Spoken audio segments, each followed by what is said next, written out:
د اسلامي امارت رهبر مولوي هیبت الله اخندزاده د نړیوالو او خپل افغان ولس لپاره پیغام. سلام ستړي مشئ، زموږ پښتو نیوز چینل ته ښه راغلی.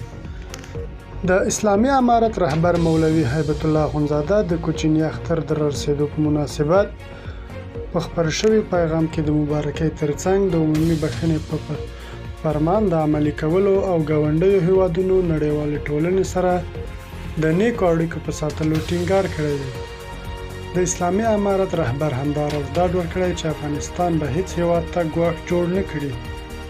مولوي هیبت الله اخندزاده په دې اختریز پیغام کې ګاونډیو ته ویلي اسلامي امارت د هیواد ټولو وګړو حقونو ته درناوی لري.